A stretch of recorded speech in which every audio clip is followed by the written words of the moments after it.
Hello, boxing fans around the world. Thank you for joining me once again on Talk and Fight for another episode of Boxing News Today, courtesy of our friends across the pond at boxing247.com and augmented by a few other publications online today, starting off with something that ESPN has written regarding women and boxing. Specifically, the big fight coming up, the big doubleheader, I call it, at the O2 in London, taking place, I believe, in September. Let's get on with the story, as written by a fellow by the name of Michael Rothstein, who you may or may not know. But nonetheless, I found this to be a good article, and I'm going to read you the bits and pieces that are important, as I see it, to boxing. When Kate Taylor and Amanda Serrano fought in the sold-out Madison Square Garden on April 30th, in a landmark night for women in boxing, there were questions of whether it would be a one-off, of whether there could be tangible momentum based off the Taylor-Serrano fight, or if it would be a big moment for women's boxing, followed once again by an unfortunate retreat into the background. Which is why, when Mikaela Mayer, Alycia Baumgardner, Claressa Shields, and Savannah Marshall decided to do September 10th at London's O2 Arena, could end up being an incredibly important event. Mayer and Baumgartner's agreement to be the co-main event under Shields Marshall turned what would have been two intriguing separate fight nights into a showcase event. Putting Shields, Marshall, and Mayer Baumgardner on the same card in London is not only intelligent from a marketing, television, and ticket sales perspective, but it's also good for the sport in general. It creates buzz, creates attention. Throughout 2022, women in boxing have delivered fights that can garner the most attention, and three of the best fights in the sport we can make are happening within 6 months of one another. That's a big deal for sport trying to grow, trying to take a foothold in the public consciousness and turn into a foothold so next year can be even more of a secure grasp. There's little question the Taylor-Serrano fight, at minimum, lived up to expectations in April, if not exceeded them, from the quality of the fight to the intensity of the crowd. If Shields, Marshall, and Mayer Baumgardner can build on that, it could create yet another step forward for the side of sport that's seen significant growth in public recognition over the past 36 months. There's a difference between Taylor-Serrano and the two September 10 fights. In Taylor-Serrano, there was a clear level of mutual respect and little to no trash talk between the two. It was simply two fighters considered to be the best in the world finally getting together after years of stops and starts. With Shields, Marshall, and Mayer Baumgardner, there's a legitimate dislike. Not just the creative narrative for a fight dislike, but an actual mutual loathing that sometimes can create spectacular moments in the sport. Shields and Marshall go back to when Marshall became the only fighter to defeat Shields in boxing as an amateur or professional back at the preliminaries of the World Championships in 2012. Once Marshall and Shields both turned pro and both showed promise as professional fighters, this became an inevitable fight to make. That both of them have been open about the animosity on social media has only made it even more enticing. For Mayer Baumgardner, the start of the feud is not quite as obvious, since the two have never fought before.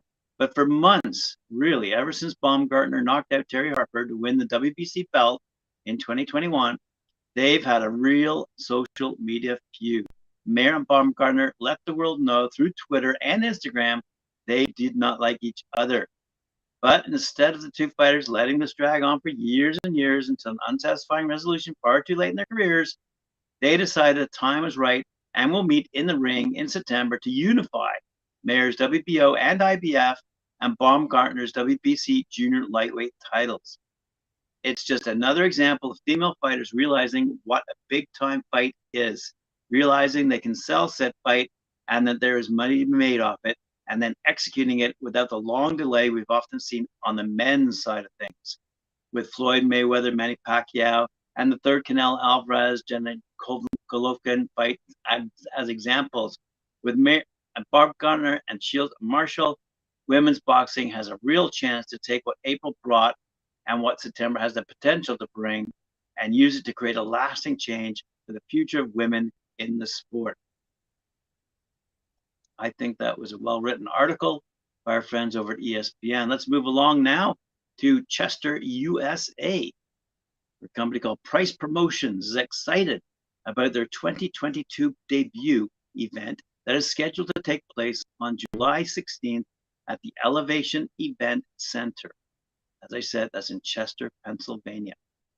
The 10-round main event will be with a 4 vacant NBA bantamweight world title featuring the Philadelphia native by way of Sicklerville, New Jersey, the 7-time national amateur champ, bantamweight sensation, 5'4", 14-0, 10 knockouts, Dylan the Real Dill Price, versus a native of Glassboro, New Jersey, by way of Danville, Virginia, 5'11", 10-2, with 8 knockouts, Southpaw Drew Correll. This is being co-promoted by David Price, Dr. David Price, by the way, and his eldest daughter, Chantel Price. And as I said, the July 16th fight card will be the Price Promotions debut event. He's going to be featuring, or I should say they are going to be featuring, a 6-fight card that will showcase 10 additional fighters that possess either one fight or making their professional debut. In other words, 9 of the 10 evenly matched fighters will be looking to remain undefeated. And that, for him, as he says, is super exciting. Let's jump across the pond to Hamza Shariz and get an update on what he's up to. He's back on British soil following his U.S. preparations for his headlining act at the Copper Box Arena on July 16th, the same night as Chester, Pennsylvania. We'll see Price Promotions event in a challenge for the vacant WBC silver middleweight title to be shown live on BT Sport. Shiraz, who's just 23 years of age, takes on Francisco Emmanuel Torres in what will be his second fight at 160 pounds, following his second-round stoppage victory over Jez Smith last time out in March. The former WBO European super welterweight champ, 15-0, forgoes his home comforts for the duration of training camps to work under experienced Ricky Funes at the 10 Goose Gym in Los Angeles as he's happily living out his California dream.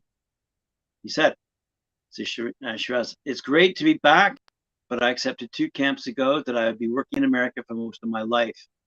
As long as I keep winning and doing my thing, I'll be training there most of the time. I'm willing to dedicate myself to my craft and give it nothing but 100%. Boxing is about sacrifice at the end of the day, and to be great, you have to get sacrifice. You have to got to sacrifice. Okay, I see. You have got to. Don't like that combination. You have to sacrifice the pleasures in life, not totally, and become depressed or anything only for camp. This is probably the smoothest camp I've had, and it's my 4th with Ricky now. We've gelled, and we've got a good understanding of each other. He understands me more as a fighter now, how to move, how to do things. It's good, and I can't complain. So there we go. We look forward to, let's do the English for the outcome of Hamza Shiraz. Alrighty, Greg the Villain Vendetti, who's 23-4-1 with 12 knockouts, returns to the ring on Saturday, July 30th, when he takes on battle-tested Courtney Kingpen Pennington, who's 15-5-3 with 7 knockouts in a 10-round super welterweight special attraction taking place at Mosley's on the Charles in Dedham, Massachusetts. And this is an event promoted by Vertex Promotion in association with Murphy's Boxing. The fan favorite Vendetti will be fighting in his home state for the first time in over 3 years. During that stretch, he challenged Ruslan Lara for the WBA and IBO World Championships. Vendetti lost by decision, but gained valuable experience fighting against a future Hall of Famer. Vendetti wants to go back on the big stage, challenging for a world title on national TV. And that's his next step on his voyage. And that next step on his voyage will be on July 30th. All right. He holds, by the way, victories over Boyd Melson, Kiri Gray, Delvin Rodriguez, and Steven Martinez. Waymaker Management's founder and president, Artie Di Pino, stated Greg is always looking to fight the best. He understands what Courtney Pennington brings to the table, and he's prepared to take care of business. This is an opportunity for Greg's fans to see him fight locally before he goes back onto the world stage. Yeah, see about that. Let's finish off with a quick story featuring Matchroom's Eddie Hearn, who seems to be going to war against all U.S. promoters. Let's see what he says about Derek Chisora. Derek Chisora. Derek Chisora, I don't know.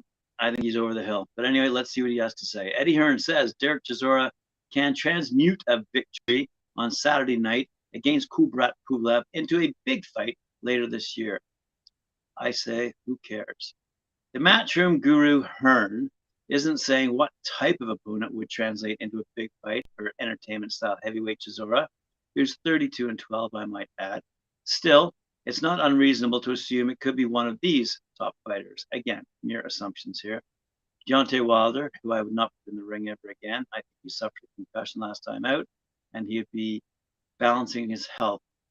He doesn't need the money. Andy Ruiz Jr., who we know is going to fight soon. Luis Ortiz is fighting soon. Joe Joyce has just come off a fight. Dillian White, maybe. Fury, maybe. Filip Hrgovic, maybe.